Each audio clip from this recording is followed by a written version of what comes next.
चाहे देश में लहसुन 400 रुपए किलो बिक जाए, टमाटर 100 रुपए किलो बिक जाए, प्याज का दाम सुनकर आंखों में आंसू आ जाए, लेकिन वित्त मंत्री महोदया बजट में महंगाई का मां भी नहीं बोलती हैं। तो मिथ्या बोल के करता है मुतमईन सबको, वो मिथ्या बोल के खुद मुतमईन नहीं होता। वो जहर देता तो सबकी नजर में आ जाता। सो ये किया कि हमें वक्त पर दवाएं न दी। एक तरफ कोलंबिया जैसा छोटा सा देश और उसके प्रधानमंत्री गुस्तावो पेत्रो खड़े हैं, जो कोलंबिया के नागरिकों को हथकड़ी लगाकर लाने वाले जहाज को अमेरिका बैरंग वापस लौटा दे रहे हैं, और दूसरी तरफ हमारे प्रधानमंत्री जी खड़े हैं जो बेड़ी और हथकड़ी लगा करके लाए गए बेटों के अपमान पर एक शब्द नहीं बोल रहे। सब हुकूमत इस कदर आवाम पर एहसान करती है, ये आंखें छीनती है और चश्मे दान करती है। वो अब तिजारती पहलू निकाल लेता है, मैं कुछ कहूं तो तराजू निकाल लेता है। मैं इसलिए भी तेरे फन की कद्र करता हूं तो झूठ बोल के आंसू निकाल लेता है, क्योंकि जिस्म की मौत कोई मौत नहीं होती है। जिस्म मिट जाने से इंसान नहीं मर जाते, धड़कने रुकने से अरमान नहीं मर जाते, सांसें थम जाने से ऐलान नहीं मर जाते। जिस्म की मौत कोई मौत नहीं होती है। माननीय श्री इमरान प्रतापगढ़ी जी 15 मिनट। धन्यवाद सभापति महोदय। कभी सुदामा पांडे धूमिल जी ने कहा था कि एक आदमी रोटी बेलता है, एक आदमी रोटी खाता है, एक तीसरा आदमी भी है जो न रोटी बेलता है न रोटी खाता है, वो सिर्फ रोटी से खेलता है। वो तीसरा आदमी कौन है? मेरे देश की संसद मौन है। सभापति महोदय, वो भी क्या दिन थे जब संसद में देश का बजट पेश होता था तो देश की सड़कें ठहर जाया करती थीं। रेल बजट पेश होता था तो लोगों की उम्मीदें रेल के डिब्बों की तरह पटरियों पर दौड़ने लगती थीं। पूरा देश धड़कने रोक करके वित्त मंत्री और रेल मंत्री को सुना करता था। अफसोस, अब बजट पेश हो जाता है, मीडिया चैनल सरकार का महिमा मंडन करते हैं और बेचारी जनता बजट के आंकड़ों के शब्द जाल में उलझी हुई महीनों बाद समझ पाती है कि उसका तो फिर से कट गया। सभापति महोदय, पिछले 2 साल अमृतकालीन बजट पेश किए गए और इस बार एक नई शब्दावली गढ़ी गई है, तुष्टीकरण बनाम संतुष्टीकरण का बजट। सभापति महोदय, सुनने में कितना अलंकारिक लगता है ये शब्द। सोच रहा हूं देश की वित्त मंत्री और प्रधानमंत्री जी से पूछूं कि आखिर किसकी संतुष्टि? जिस बजट में मनरेगा के लिए 1 रुपए की बढ़ोतरी ना हो, वही पुराना 86,000 करोड़, जबकि पहले ही 9,754 करोड़ का घाटा हो, जिस मनरेगा से करोड़ों मजदूरों के घर में चूल्हा जलता हो, उस मनरेगा में काम करने वाले गरीब मजदूरों के लिए अगर आपके खजाने से 1 रुपया भी इजाफी नहीं निकल सका तो भला कौन संतुष्ट हुआ साहब? इस देश का गरीब मजदूर या आपके उद्योगपति दोस्त? वो जो महाराष्ट्र में लोकसभा और विधानसभा के बीच में 40 लाख मतदाता बढ़ाए गए थे, अरे उन्हीं के लिए मनरेगा का थोड़ा सा बजट बढ़ा देते। क्या उसमें मनरेगा का एक भी मजदूर नहीं था 40 लाख लोगों में? सारे के सारे 12 लाख की छूट वाले से आगे के लोग थे।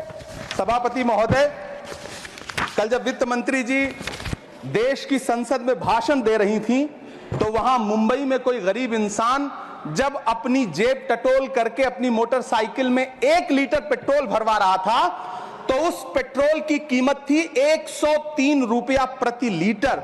आखिर इतना महंगा पेट्रोल डीजल खरीद के कौन संतुष्ट हो रहा है? इस देश के गरीब लोग या फिर सरकार के चहेते धन्ना सेठ? सभापति महोदय, वित्त मंत्री जी इस बजट को मध्यम वर्ग को संतुष्ट करने वाला बजट बता रही हैं। अरे मैडम, हम आप यहां पर बैठे रहते हैं और वहां बाहर इसी दिल्ली में 1 लीटर दूध, चाहे वो अमूल का हो या फिर मदर डेयरी का हो, उसकी कीमत 73 रुपए लीटर है। इतना महंगा बेच करके कौन संतुष्ट हो रहा है? गरीब जनता या आपके धन्ना सेठ दोस्त? सभापति महोदय, इस सरकार का बाजार और महंगाई पर कोई नियंत्रण नहीं रह गया है। चाहे देश में लहसुन 400 रुपए किलो बिक जाए, टमाटर 100 रुपए किलो बिक जाए, प्याज का दाम सुनकर आंखों में आंसू आ जाए, लेकिन वित्त मंत्री महोदया बजट में महंगाई का मां भी नहीं बोलती हैं।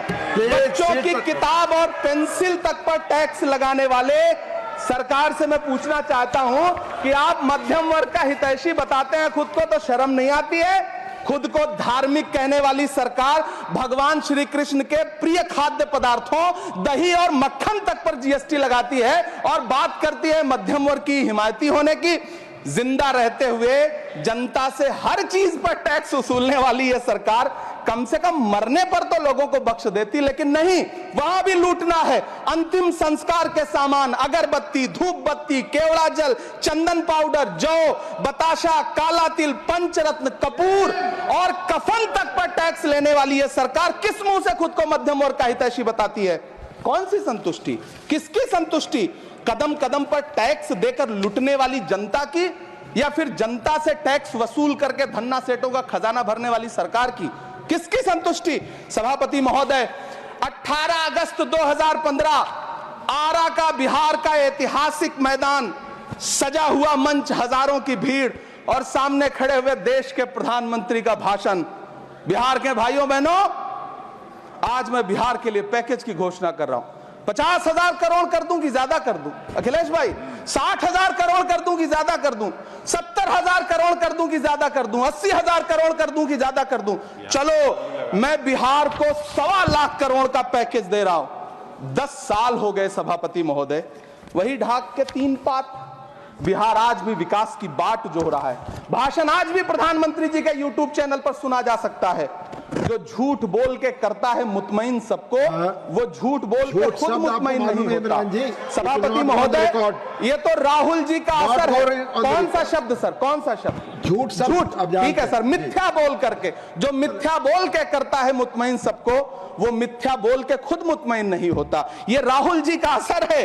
जो मखाना बोर्ड की घोषणा हुई, अखिलेश जी आपको याद होगा, भारत जोड़ो न्याय यात्रा में 30 जनवरी 2024 को बिहार के रंगभूमि मैदान में राहुल गांधी जी का पूर्णिया में भाषण था और उसमें मखाना को लेकर उन्होंने आवाज उठाई थी।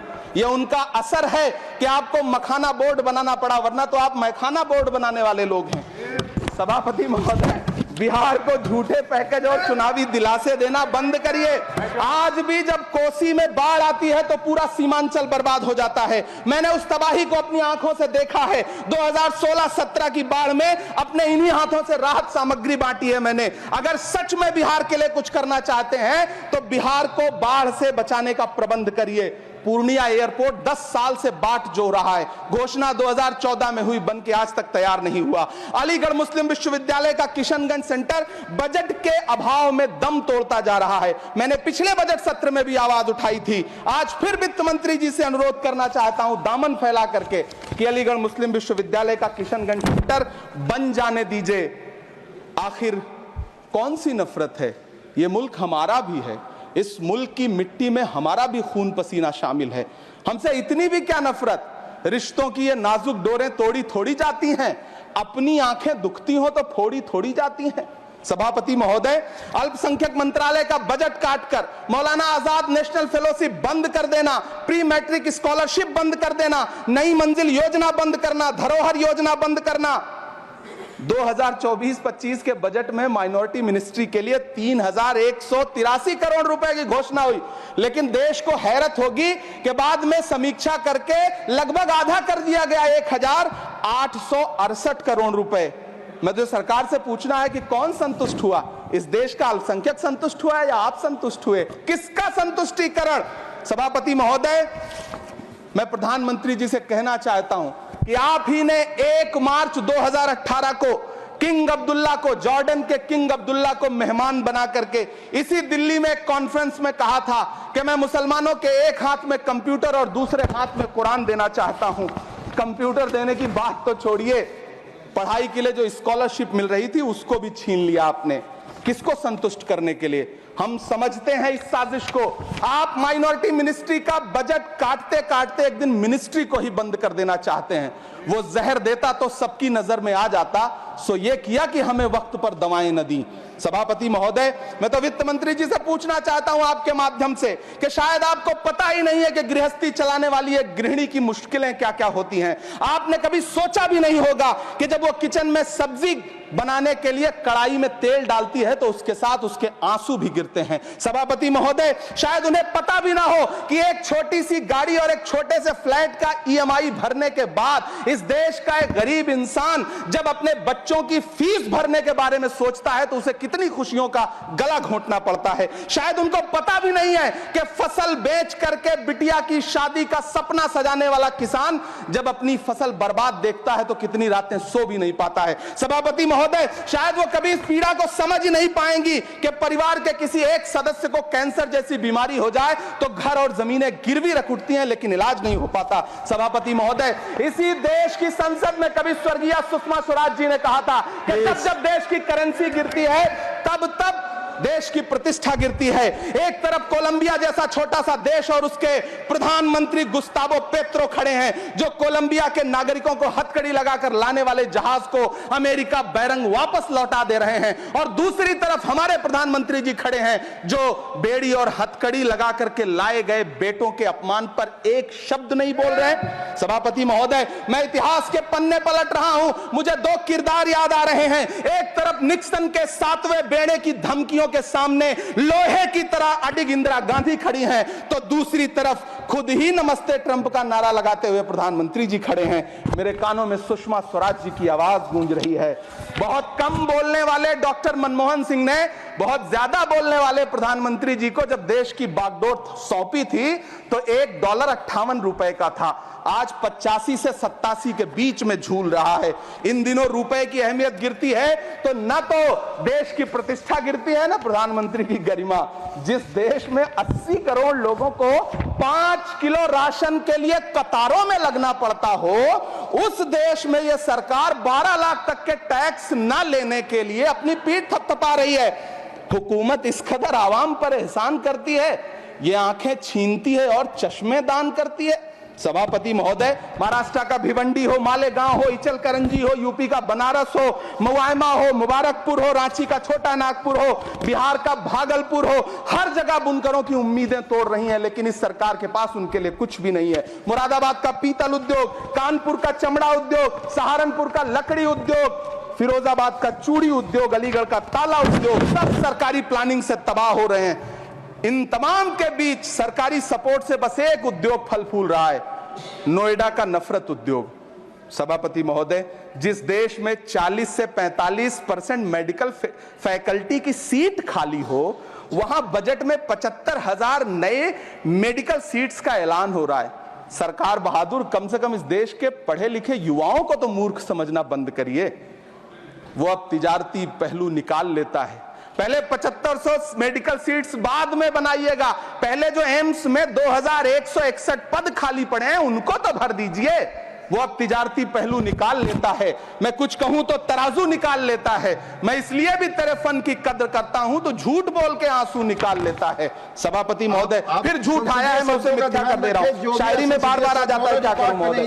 काश ये बजट, सभापति महोदय, वो एक शब्द मैं मिथ्या कर दे रहा हूं सर, वो एक शब्द को हटा दीजिए। ध्यान रखें, ऐसे जो भी शब्द होंगे आपके वहां। सभापति महोदय, काश ये बजट बीपीएससी के पेपर लीक की शिकायत करने वाले नौजवानों पर बरसती हुई पुलिस के लाठियों पे, जख्मों पर मरहम लगा पाता। सभापति महोदय, पिछले 80 दिन से 70 साल का एक बुजुर्ग एमएसपी की लीगल गारंटी मांगता हुआ आमरण अनशन पे बैठा हुआ है। काश ये बजट किसान नेता जगजीत डल्लेवाल की टूटती हुई सांसों की पीड़ा सुन पाता। काश ये बजट प्रतियोगी परीक्षाओं की तैयारी के लिए दिल्ली, कोटा, पटना, अहमदाबाद जैसे शहरों में, इलाहाबाद जैसे शहरों में किताबों के साथ गल रहे युवाओं के सपनों को जिंदगी दे पाता। काश ये बजट वंदे भारत के सुनहरे विजुअल के बजाय देश की गरीब जनता को कुछ और पैसेंजर ट्रेनें दे पाता। काश ये बजट सीनियर सिटीजन को ट्रेन टिकटों में मिलने वाली रियायतें वापस लौटा पाता जिनको सरकार ने कोविड के नाम पे छीन लिया था। काश ये बजट किसानों की राह में कीले नहीं बल्कि कालीन बिछाने वाला बन पाता। काश ये बजट सरकारी मालिकों को यह समझा पाता कि नेहरू को कोसने से अर्थव्यवस्था नहीं सुधरेगी, उसके लिए डॉक्टर मनमोहन सिंह साहब की अर्थ नीति अपनानी पड़ेगी। पिछले 11 साल से नेहरू जी को कोस रहे हैं, आखिर कब तक कोसिएगा? थोड़ा पंडित नेहरू जी के बारे में पढ़िए, तब पता चले कि पंडित नेहरू की शख्सियत का नाम है। दुनिया का पहला ऐसा राजनेता जिसने अपनी जिंदगी की आजादी के लिए, देश की आजादी के लिए 3259 दिन अंग्रेजों की जेल में बिताए। पंडित नेहरू एक ऐसे महान शख्स जिनके पिता पंडित मोतीलाल नेहरू, जिनकी बहन विजय लक्ष्मी पंडित, जिनके बहनोई पंडित रंजीत सीताराम, जिनकी बेटी इंदिरा गांधी, जिनके दामाद फिरोज गांधी, सब ने अंग्रेजों से लड़ते हुए स्वतंत्रता आंदोलन में जेल काटी। आप किस मुंह से उनकी लकीर छोटी करने की बात करते हैं? नहीं कर पाइएगा, 7 जन्मों में नहीं कर पाइएगा, क्योंकि जिस्म की मौत कोई मौत नहीं होती है। जिस्म मिट जाने से इंसान नहीं मर जाते, धड़कने रुकने से अरमान नहीं मर जाते, सांसें थम जाने से ऐलान नहीं मर जाते। जिस्म की मौत कोई मौत नहीं होती है। सभापति महोदय, मैं आपके सामने खड़ा होकर के एक बहुत छोटी सी कहानी सुनाना चाहता हूं कि महान बादशाह सिकंदर ने जब यूनान फतेह किया तो जीत का जश्न मनाने के लिए शहर की सड़कों पर निकला। तो उसने देखा कि पूरा शहर तो जश्न मना रहा है, एक फकीर सड़क के किनारे चादर तान के सो रहा है। सिकंदर को गुस्सा आया, घोड़े से उतरा, उस फकीर के पास गया और उसे सोता देख करके उसे जोर की एक लात मारी और लात मार के कहा कि क्यों रे फकीर, मैंने यूनान फतेह कर लिया, लोग जश्न मना रहे हैं और तू सो रहा है। उस फकीर ने उन्नीदी आंखों से सिकंदर को देखा और देख करके कहा कि शहर जीतना बादशाहों का काम है, लेकिन लात मारना तो गधे का काम है। सभापति महोदय, गरीब जनता को लात मारना बंद करिए। ये अमीरों के लिए बनाया गया बजट है, ये निराशाजनक बजट है। हम अमृतकाल सुनते आ रहे थे, ये अमृतकाल इतनी जल्दी समाप्त हो गया कि अब अमृतकाल का कोई नाम तक नहीं लेना चाहता है। इसलिए मैं इस सदन में खड़ा होकर के देश की वित्त मंत्री महोदया से कहना चाहता हूं कि आपने अल्पसंख्यकों के बजट में जो कटौती की है उसको बहाल करिए। आपने मनरेगा को जो स्थिर रखा है उसका घाटा 9,754 करोड़ है, कम से कम उतना बढ़ा करके फिर से उसे बहाल करिए। नौजवानों के लिए रोजगार दीजिए, किसानों को एमएसपी की लीगल गारंटी दीजिए। यही मैं आपसे अपील कर रहा हूं। धन्यवाद सर, आपने इतना जो समय दिया उसके लिए शुक्रिया।